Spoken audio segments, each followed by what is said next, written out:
नमस्कार, जय जोहार। छत्तीसगढ़ न्यूज में आपका बहुत बहुत स्वागत है। चलिए देखते हैं आज की 15 फटाफट बड़ी खबरों को। महंगाई भत्ता को लेकर सीएम बघेल ने किया अहम फैसला। छत्तीसगढ़ में जहां विधानसभा चुनाव चल रहे हैं, वहीं त्योहार का मौसम भी शुरू हो गया। इसी बीच राज्य सरकार ने अपने कर्मचारियों को दिवाली का तोहफा देने का मन बना लिया। ऐसा सीएम भूपेश बघेल के ट्वीट से भी जाहिर हो गया। दरअसल छत्तीसगढ़ सरकार अपने कर्मचारियों को केंद्र के समान महंगाई भत्ता देने पर विचार कर रही है। इसको लेकर निर्वाचन आयोग से इजाजत भी मांगी जा रही है। पहले चरण में 18-19 सीटें जीत रही कांग्रेस। बिलासपुर में सीएम बघेल ने किया दावा। चुनाव खत्म होने के बाद से तमाम राजनीतिक पार्टियां अपने अपने जीत का दावा कर रही है। छत्तीसगढ़ के बालोद जिले से कांग्रेस महासचिव प्रियंका गांधी ने दावा किया कि प्रदेश में एक बार फिर कांग्रेस की सरकार वापसी कर रही है। तो वहीं सरगुजा संभाग से पीएम नरेंद्र मोदी ने लोगों को सीएम के शपथ ग्रहण में आने तक का न्योता दे दिया। इसी कड़ी में प्रदेश के मुख्यमंत्री भूपेश बघेल ने दावा किया है कि पहले पेज में कांग्रेस को 18 से 19 सीटें मिल रही हैं और बीजेपी बुरी तरह से हार रही है।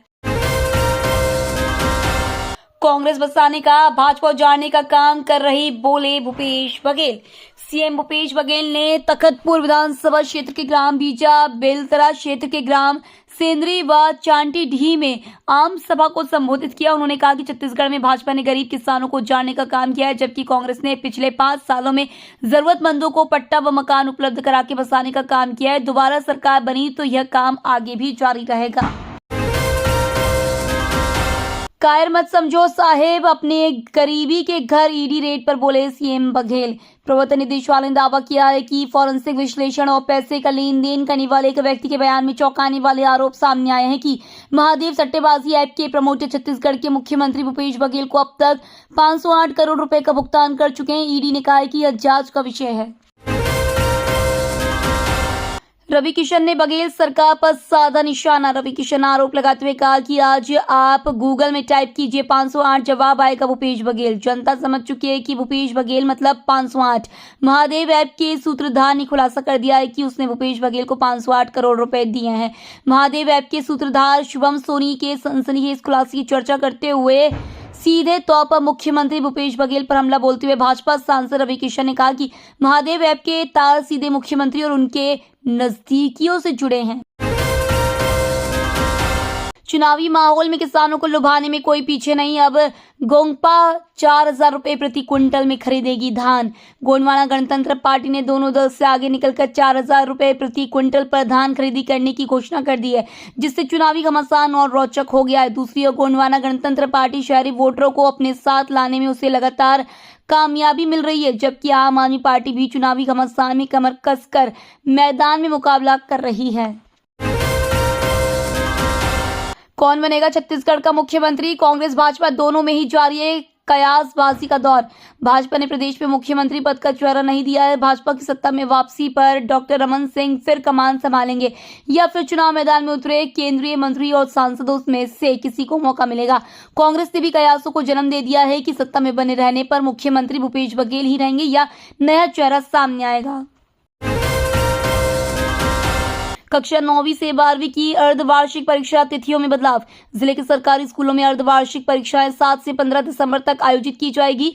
जिला शिक्षा अधिकारी कार्यालय ने परीक्षा से संबंधित समय सारणी जारी कर दी है। पहले स्कूलों में अर्धवार्षिक परीक्षाएं 22 नवंबर से होनी थी, लेकिन प्रदेश में विधानसभा चुनाव होने के कारण स्कूलों में पढ़ाई प्रभावित है। स्कूलों के अधिकतर शिक्षकों की चुनाव में ड्यूटी लगी है। 22 नवंबर से अर्धवार्षिक परीक्षाओं का विरोध भी किया गया। जिले में 17 नवंबर को मतदान होना है। सन्ना और कतकालों में राहुल गांधी ने की चुनावी सभा। राहुल गांधी ने प्रधानमंत्री नरेंद्र मोदी पर जमकर निशाना साधा और कहा कि नोटबंदी जीएसटी लागू करके पीएम मोदी ने हिंदुस्तान की रीढ़ की हड्डी तोड़ दी है।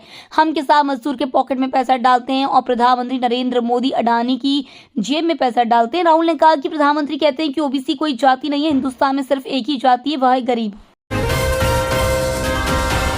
भिलाई के पटाखा कारोबारी के घर ईडी छापे पर सीएम भूपेश का बयान।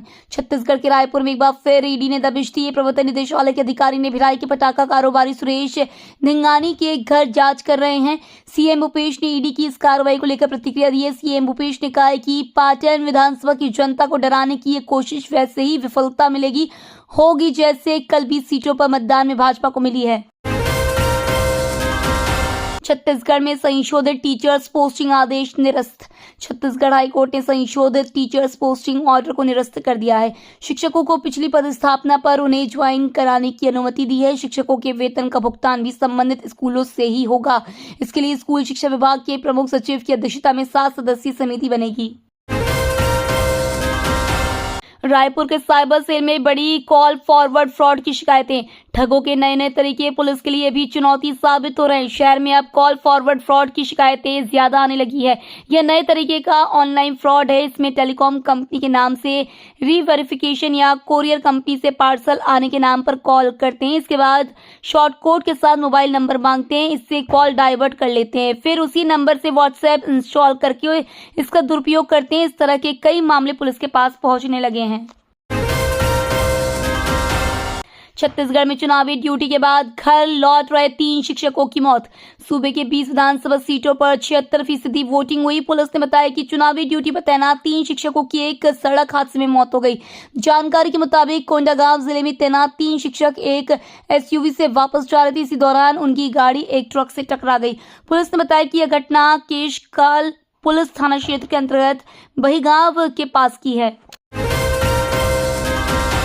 यूपी एटीएस ने आईएस के एक और संदिग्ध को छत्तीसगढ़ से किया गिरफ्तार। यूपी एटीएस ने आईएस से जुड़े एक और संदिग्ध वजुल्लाह को छत्तीसगढ़ से गिरफ्तार किया है। उसे ट्रांजिट रिमांड पर लखनऊ लाया जा रहा है। वह मूल रूप से छत्तीसगढ़ का ही रहने वाला है। वजुल्लाह अलीगढ़ मुस्लिम यूनिवर्सिटी से पीएचडी कर चुका है और अलीगढ़ में ही निजी कोचिंग में पढ़ा रहा था। वह अलीगढ़ मुस्लिम विश्वविद्यालय के कई वर्तमान व पूर्व छात्रों के संगठन से भी जुड़ा हुआ है। सस्ता मिलेगा एलपीजी गैस सिलेंडर। मोदी सरकार एलपीजी उपभोक्ताओं को बड़ी राहत दे सकती है। मोदी सरकार गैस सिलेंडर पर सब्सिडी बढ़ाने पर विचार कर रही है। संभावना है कि सरकार की ओर से यह सब्सिडी प्रधानमंत्री उज्ज्वला योजना के लाभार्थियों को की जाएगी। फिलहाल उज्ज्वला योजना के लाभार्थियों को साल में 12 सिलेंडर पर 3600 रुपए की सब्सिडी मिलती है। उज्ज्वला योजना के तहत आने वाले महीनों में अतिरिक्त राहत पर फैसला हो सकता है। ये तो थी आज की बड़ी खबरें। डेली खबरों से अपडेट रहने के लिए चैनल सब्सक्राइब करना बिल्कुल ना भूलें। धन्यवाद।